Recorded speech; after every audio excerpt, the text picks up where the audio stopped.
What's the point having one of the best autofocus systems in the world in a new camera like the Z9 if you don't shoot it with tele lenses which provide the best image quality in sports and action photography? And that's why I decided for this video to go for another lens review. So this is the 70 to 200 mm Nikkor Z lens, widest open f2.8. We come to that in a moment. It's from the S line. It's a fantastic lens and it's almost built to be shot on the Nikon Z9. Let's get started.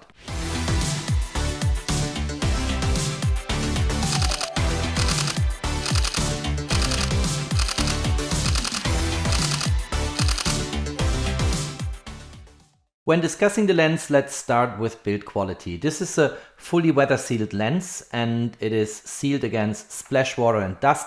You can shoot this lens under all environmental conditions. It will not let you down. The first control element I want to discuss is the zoom ring here, which sits right at the end of the lens, or if you look at it from this way here, at the top of the lens. And you can zoom here from 70 mm focal length up to 200 mm, as you see in the lens specification.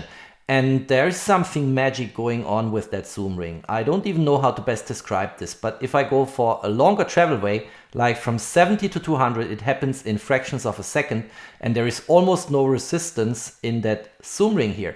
But if I fine tune this, let's say on small scales, let's say around 135 mm focal length, there is significant resistance in that zoom ring here. And that is quite interesting, quite nice. I really appreciate that, because I never had a situation where I accidentally turned that zoom ring to a focal length which I didn't want to have. You can also use the built-in OLED display to show the focal length. So here is 70 mm, you see this here in the display.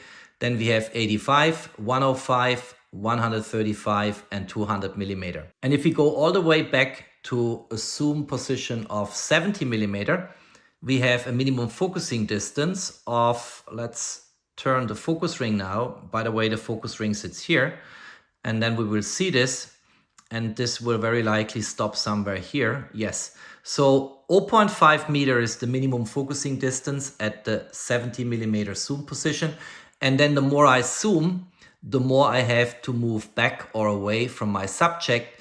And I think at 200 mm focal length, we are around about 1 meter of minimum focusing distance. There's one more control ring here on the lens which sits right at the lens mount, and I have programmed and customized this in the camera menu to be my aperture control ring. As a Leica shooter, I just like to have it that way. And you see here widest open f2.8, and then you can stop this down all the way to f22. And there is also a depth of field indicator on the distance metric. Let's go here again to the distance scale, and then you see if I open the aperture widest to f2.8, this little dash here becomes very small. And if I stop down the aperture, let's quickly do that, the lines sitting on the left and right hand side of the distance dash here, they become longer, and that indicates to me a wider depth of field. And here this is the widest at f22. If I open the aperture all the way to f2.8, it's almost no longer accentuated here. The next elements I want to show are the function buttons. There is a lens function button 1 here, and you can customize this button in the menu. I'm going to show you this right now. And there is a second one here, and that second one gets replicated around the lens. So there is one on top of it, there is one on the other side, and there is even one at the bottom side here. And whatever you customize in the menu of the camera to be associated with the lens function button 2 will also occur if you push one of these other buttons here. So you have 4 different ways how you can operate that lens function button 2, which is quite nice. There are 2 more control elements on the side of the lens sitting actually close to the mount, and that's the switch between autofocus and manual focus here. That works quite nice. And so you don't have to go into the camera menu to make the camera focusing manually. You can just go here and switch it on to manual or to autofocus. And then there is another one here, which is a focus delimiter. So you have the full focus range here, or here you have the 5 meter up to infinity, which means you are more really in far distance. And that is, for instance, interesting if you want to take photos of a flying bird. So 5 meter to infinity or full focus range. Let's quickly have a look how to customize these two function buttons I showed before, function button 1, function button 2 and function button 2 replicated around the lens, actually in 4 different options to choose from. And let's go into the menu here, and then on the custom setting menu under controls, where you also control the other buttons on the camera, you can go to custom controlled shooting. And then in shooting, you see these yellow indications on the camera body where you can change and customize the association of buttons with functions. And if you scroll down here, you actually find also the button on the lens and the control ring. So here, for instance, is the control ring. You see this is currently associated in my setting with aperture. Then you have lens function button 1, which is auto exposure lock in my case. Let's quickly go into that and let's see. Yes, auto exposure lock. And then you have lens function button 2, and that is currently set for me as magnification and works like follows. So if I grab now the function button 2 and point towards here one of my subjects, let's quickly get this in focus, I can now, by pushing function button 2 on the lens, get this into magnification.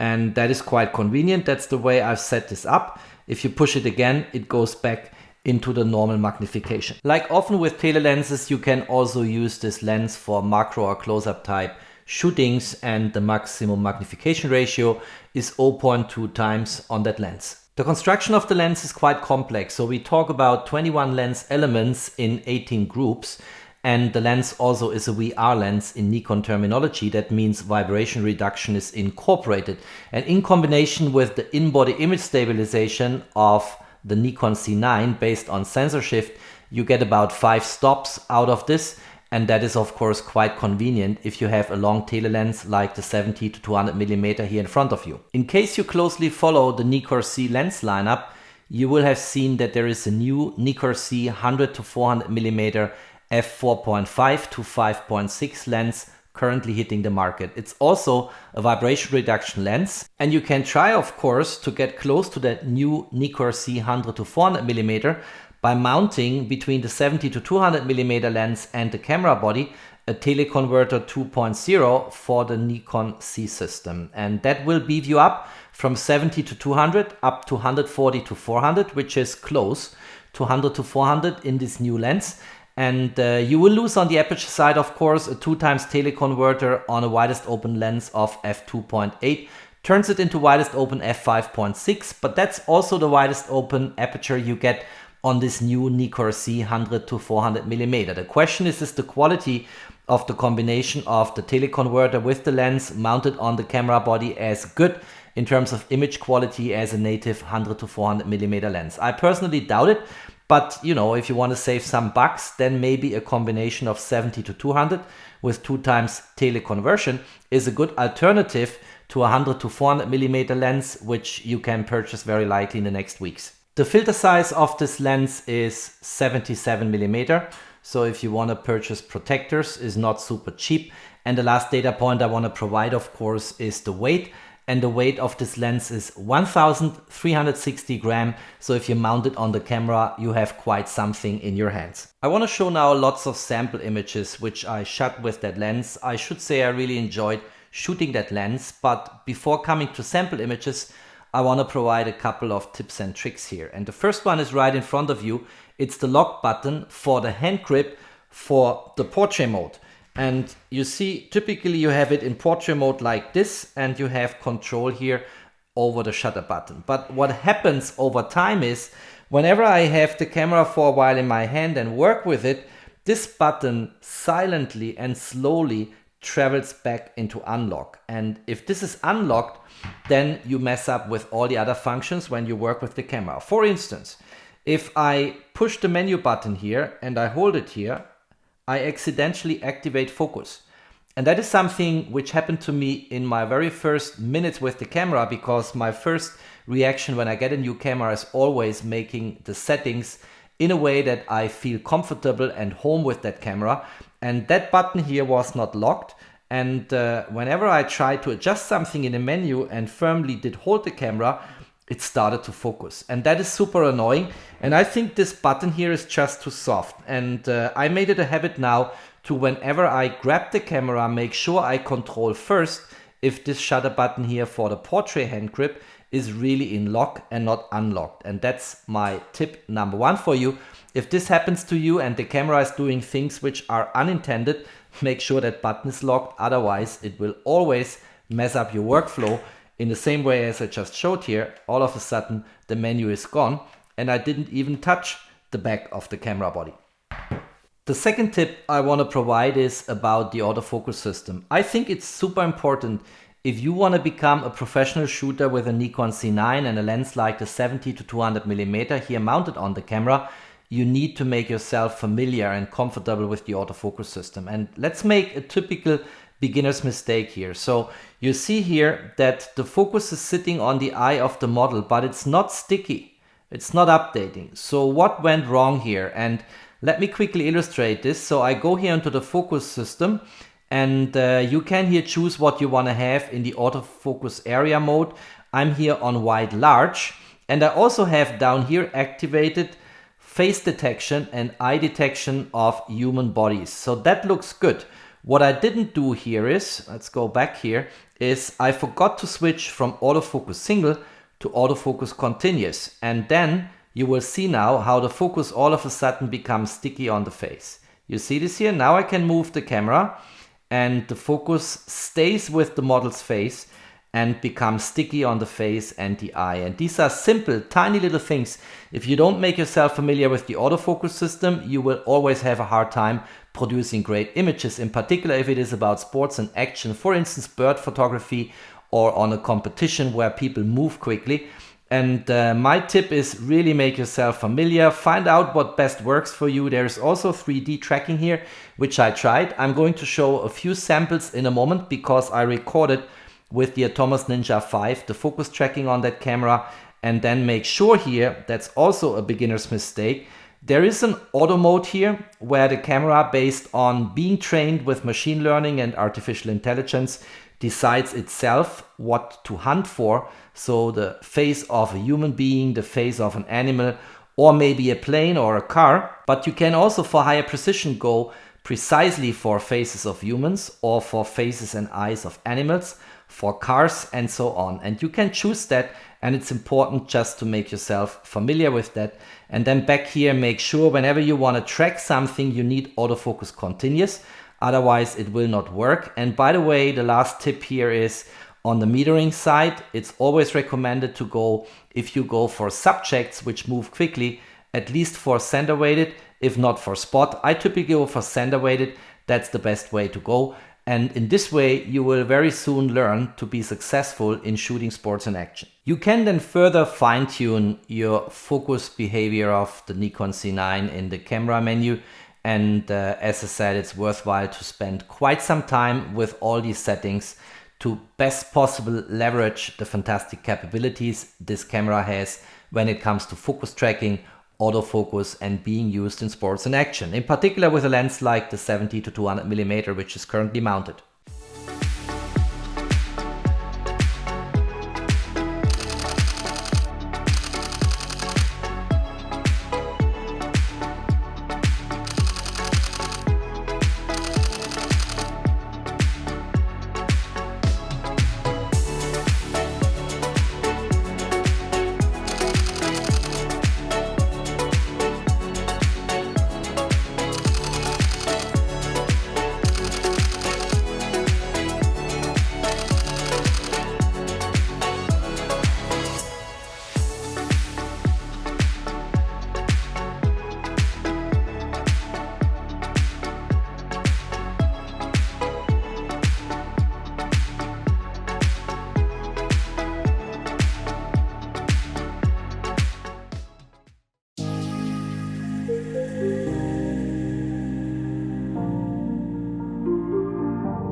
I hope this video is useful for Nikon shooters and in general for photographers who maybe want to become Nikon shooters. I can fully recommend this lens. It comes with a huge lens hood here. It also comes with a lens pouch, and it also works very well with the 2x teleconverter, which I showed earlier in the video. I tested this out already. It's pinpoint sharp in terms of image quality, what you get out, and an aperture of f5.6 at a 400mm focal length is a very powerful combination. And I think the sample images which you saw before, they also speak for themselves. The lens is very universal for landscape, people, fashion, beauty, sports, action, what have you. You can use it for a lot of things. If you liked that video, don't forget to drop me a thumbs up. Stay tuned on my channel. There's always more to come. Thanks for watching. Stay safe and healthy, and of course, peace out.